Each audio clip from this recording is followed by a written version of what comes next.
আসসালামু আলাইকুম। আমি আপনাদের পাবনার ভাই চলে আসছি, পাবনা জেলার ঐতিহ্যবাহী জালসা। এই যে আমাদের ভাইরাল ঝালমুড়ি মাখানিওয়ালার সাথে দেখা গেল। এই ভাইসটি কিন্তু দুর্দান্ত ঝালমুড়ি মাখায়। এই যে আজকে মাখাবি, আমরা খায়া রিভিউ দিব কিরকম স্বাদ। আর এই দেখেন কত লোক আছে ঝালমুড়ি খাওয়ার জন্য। এই ঝালমুড়ি কিরকম স্বাদ, কিরকম স্বাদ, কিরকম স্বাদ, তাহলে সেই স্বাদ রিভিউ দিচ্ছে। আমরা এখন খাবো ঝালমুড়ি, এই পাবনা জেলার ঐতিহ্যবাহী ঝালমুড়ি। এই দেন কি সুন্দর করে মাখাইছে, কত মজার করে মাখাইছে।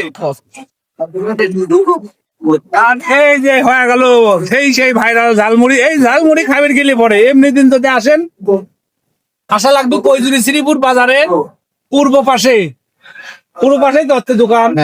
কৈজুরি শ্রীপুর বাজারের পাশে ঝালমুড়ি একবার খালি পরে সারা জীবন মন থাকবি।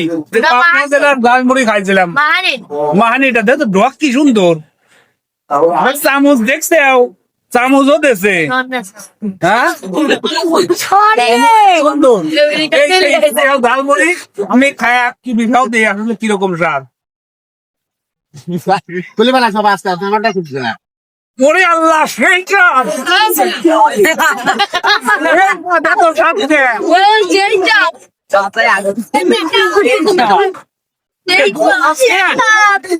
হাবির গিলে টুপি মুপি খুলে খাওয়া লাগতেছে, কান্দে গাছও আছে। আজকের মতন লাইভ এখানে শেষ করো, কারণ খাওয়া দাওয়া আছে।